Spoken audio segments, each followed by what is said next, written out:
¿Qué tal? Mi nombre es Víctor Yepes y en este vídeo os voy a comentar de forma sencilla aquellas ideas básicas sobre los modelos de regresión lineal. Lo primero que vamos a hacer antes de entrar en la regresión propiamente dicha, vamos a hablar de las correlaciones entre variables. Si tenemos dos variables cuantitativas, estas pueden estar relacionadas entre sí, cuando si una varía, entonces la otra también. Un ejemplo clásico es el peso y la altura de las personas. Normalmente existe cierta correlación entre la altura y el peso. ¿Cómo se puede determinar esta correlación? Bien, estadísticamente existe un coeficiente, el coeficiente de correlación de Pearson, que es un índice estadístico que permite definir de forma concisa la relación entre estas dos variables o más cuantitativas. Se trata de una medida de la relación lineal entre dos variables medidas con una escala numérica. Este coeficiente siempre nos da un valor que fluctúa entre -1 y +1. Veamos lo que significa. Cuando es 0, los valores indican que la relación prácticamente no existe o es casi 0. Conforme vamos hacia el 1, nos están diciendo que la relación entre las dos variables es perfecta, en sentido positivo. Eso sería en el caso de 1. Y en el caso de -1 sería una relación también muy alta entre las variables, pero en sentido negativo.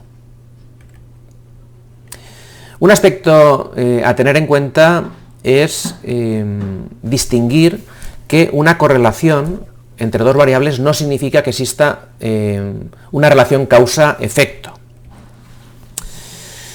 Para poder decir que existe una relación causa-efecto hay que justificarlo con argumentos y no simplemente tener un coeficiente de correlación. Aquí tenéis un ejemplo. Estos son datos donde aquí en este eje, en el de las abscisas, tenemos el consumo de chocolate en kilos al año por persona, y aquí el número de premiados con el premio Nobel por cada 10 millones de habitantes. Si vemos esta gráfica, parece que hay una cierta correlación. De hecho, el índice R es bastante alto, de 0,79. Pero esto no significa que, por ejemplo, nuestro país, para aumentar el número de premios Nobel, pues lo que tenemos que hacer es consumir más chocolate. Vemos que son variables de tipo espúreo. Esta correlación no tiene una explicación clara. ¿Cómo podemos establecer la bondad o no de la correlación? Pues aquí os doy unas pautas en función del valor que tiene. Por ejemplo, si el coeficiente de correlación de Pearson, R, está entre 0,9 y 1, esa relación es muy buena, es excelente. Entre 0,8 y 0,9 la relación es buena. Entre 0,5 y 0,8 sería una relación regular. Y por debajo de 0,5 ya podemos decir que es una relación mala. Aquí, por ejemplo, he dibujado en un grafo las variables que, por ejemplo, definen un tablero pretensado macizo. Aquí solamente he representado las relaciones de R superiores a 0,5 con un nivel de significación bilateral de 0,05. Podemos ver, en este caso, por ejemplo, cómo el canto del tablero está muy bien relacionado con la luz del puente. Esto es una relación, digamos, alta. En sentido negativo, por ejemplo, hay una correlación entre la armadura activa y la armadura pasiva, de forma que podemos decir que a mayor armadura, kilos por metro cuadrado de armadura activa, pues normalmente existe una menor necesidad de kilos por metro cúbico de hormigón en armadura pasiva, y así sucesivamente. Si vamos a programas estadísticos clásicos, como por ejemplo el SPSS, podemos dibujar, por ejemplo, en el caso de un puente, la luz principal respecto al coste, en este caso de euros por metro cuadrado de tablero. Aquí podemos ver a simple vista que existe cierta correlación, aunque vemos que también es cierto que hay dispersión en los datos. Para poder estudiar con mayor detalle este tipo de correlaciones, podemos ir a este tipo de programas, por ejemplo SPSS, y si analizamos las correlaciones bivariadas, pues vamos a ver, por ejemplo, la relación entre la luz principal y la armadura activa. Por ejemplo, esta correlación es de 0,845, con una correlación significativa al nivel de 0,01 bilateral. Es evidente que la luz principal respecto a la luz principal, el coeficiente de Pearson es de 1, es exacto, porque es la misma variable. Bien, ya sabemos que dos variables están relacionadas, ahora lo que podemos hacer es un modelo predictivo. El más sencillo va a ser un modelo lineal. ¿Cómo podemos averiguar la relación que tienen? Pues vamos a utilizar los modelos de regresión. ¿Qué es la regresión? Bueno, una regresión es una técnica estadística que analiza la relación entre dos o más variables continuas. ¿Y para qué sirve? Para inferir datos a partir de otros y hallar una respuesta para predecir lo que pueda suceder. Es, digamos, un modelo sencillo de predicción. Sin embargo, tendríamos que diferenciar entre dos conceptos importantes, que es el de correlación y regresión. La correlación es independiente de la escala, pero no la regresión. Es decir, cuando hacemos un modelo predictivo lineal, sí que son importantes las unidades. Por ejemplo, la correlación entre la estatura y el peso de una persona es la misma independientemente si medimos la estatura en metros o en centímetros. En cambio, si establecemos una ecuación de regresión entre el peso y la estatura, pues esta va a depender de las unidades que utilicemos. ¿Cuántos tipos de regresión hay? Pues hay distintos tipos. Por ejemplo, la más sencilla es la regresión lineal entre dos variables cuantitativas, la x y la y. La x sería la variable independiente, la y sería la variable dependiente. Cuando tenemos distintas variables y una respuesta, tenemos una regresión múltiple, habrían múltiples x y una respuesta que es la y. Y podríamos incluso establecer una regresión logística cuando la respuesta es una variable de tipo cualitativo. Si vamos a la regresión lineal, como he comentado antes, tenemos una variable aleatoria de respuesta, que se llamará y, relacionada con una variable explicativa, que será la x. N es la muestra de individuos para los que se conocen los valores de ambas variables, y nuestra idea es intentar adivinar, intentar inferir cuáles serían los valores de respuesta para otras variables x. Si hacemos una representación gráfica, en el eje x estaría la variable explicativa, que también, ya lo he dicho antes, es la variable independiente, y y, que es la respuesta, sería la variable dependiente. Y sería la variable aleatoria, x la variable explicativa y n es la muestra. El objetivo, por tanto, de la regresión lineal será encontrar una recta que se ajuste a una nube de puntos. Y a partir de esta recta podremos usar valores de x para predecir los valores de respuesta. Es muy habitual utilizar el método de los mínimos cuadrados. Lo que se trata es de minimizar la distancia entre las observaciones que tenemos a una recta, que es la que vamos a utilizar como modelo lineal. Esta recta tiene una ecuación muy simple, es esta que veis aquí. La respuesta y es igual a una constante a, que sería la distancia que hay desde el eje de las is hasta el corte de la recta con el eje de las, o sea, de las ejes de las is, esta distancia de aquí, a, más b, que es la pendiente, la tangente de este ángulo, por x. Simplemente lo que tendríamos que hacer es calcular los coeficientes a y b. Como he dicho, b es la pendiente de la recta y a es el punto de la recta que corta al eje vertical. ¿Cómo podemos saber si esta recta tiene un buen ajuste o no? La forma de medirlo más aceptada es el coeficiente de determinación, r cuadrado. R cuadrado es el cuadrado del coeficiente de correlación lineal. Es una medida estandarizada que toma valores entre 0 y 1. Y es importante porque, por ejemplo, cuando en un modelo nos dicen que el r cuadrado es de 0,86, por ejemplo, esto lo que significa es que esta recta, este modelo lineal, explica el 86% de la variabilidad de y en función de x. Esta interpretación es importante que la tengáis en cuenta. Por tanto, un modelo de regresión se valora su calidad a través del r cuadrado, pero esto no es lo mismo que valorar si se cumplen las hipótesis básicas del modelo. Ahora veremos a continuación que para poder ajustar un modelo lineal hay que comprobar determinadas hipótesis de partida. Además, la inferencia bajo este modelo lineal tiene sentido si los datos proceden de dicho modelo y se cumplen todas las hipótesis básicas que vamos a ver a continuación. Si estas hipótesis no se corresponden con la realidad, se pueden cometer graves errores en las conclusiones obtenidas.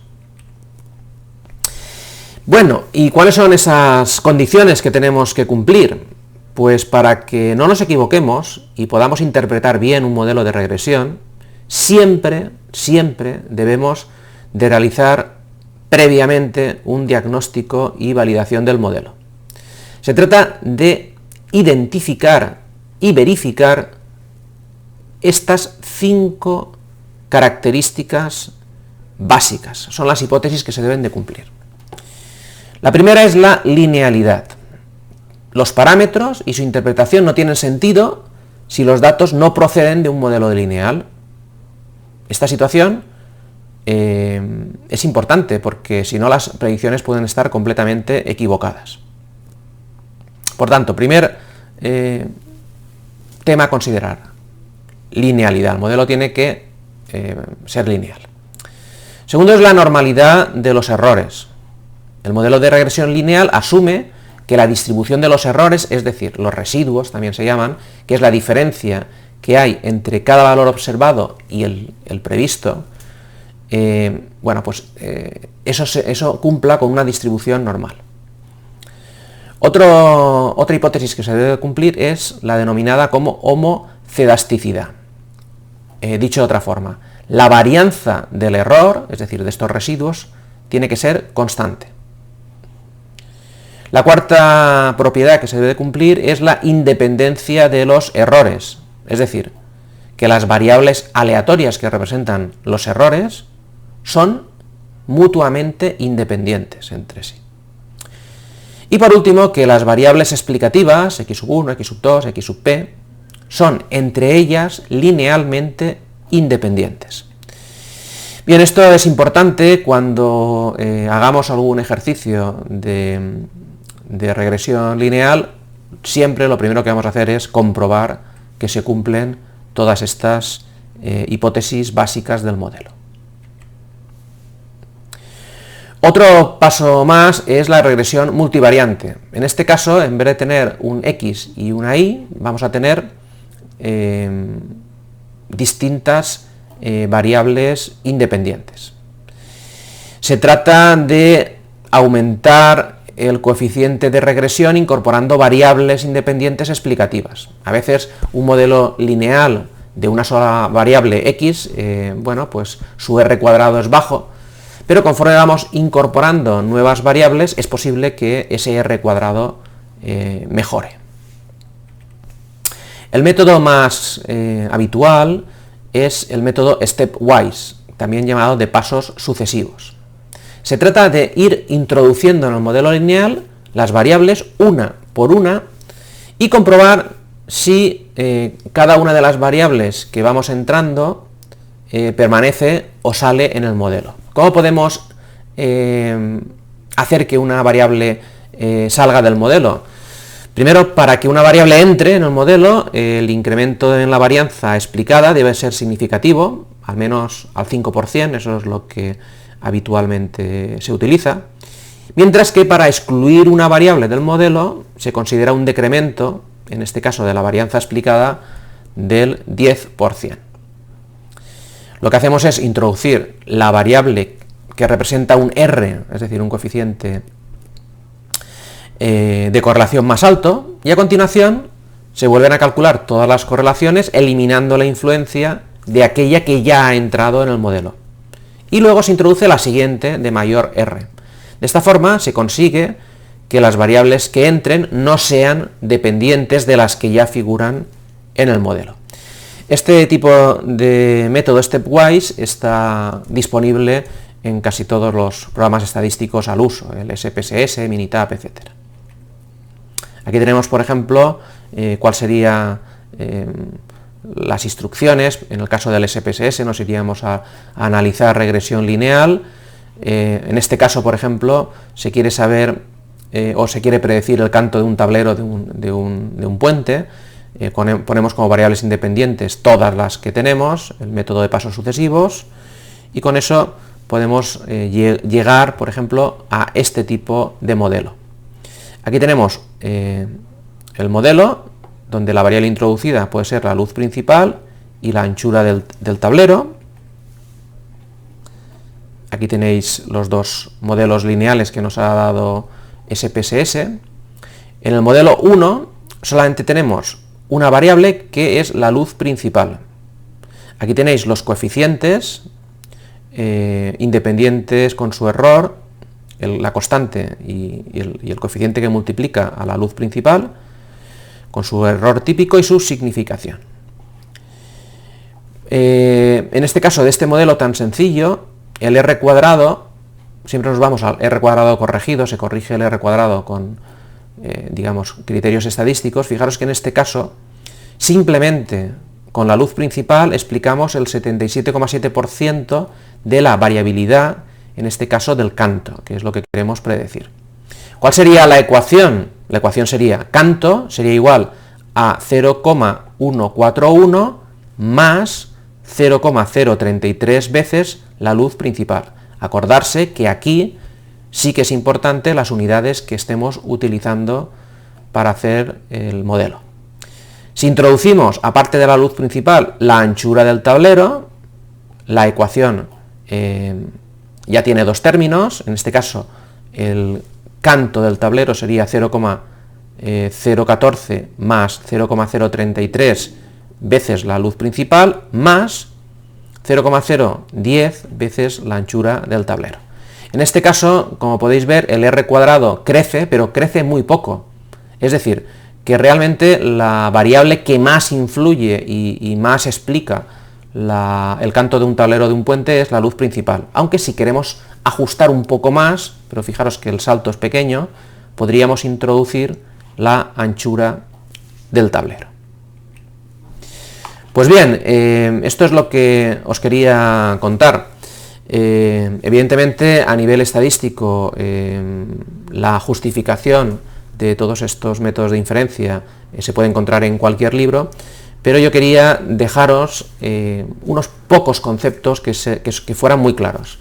El concepto de correlación, hay que saber distinguirlo del concepto de regresión, y también, muy importante, estos conceptos de regresión vienen asociados a modelos lineales que, acordaros, tienen 5 hipótesis básicas que siempre hay que comprobar antes de realizar cualquier tipo de modelo. Y por último, y antes de que se me olvide, cuando hagáis cualquier tipo de inferencia estadística, en este caso un modelo lineal, siempre hay que interpolar entre los datos reales. Si extrapolamos fuera de los extremos para los que tenemos dato, es muy probable que nos equivoquemos.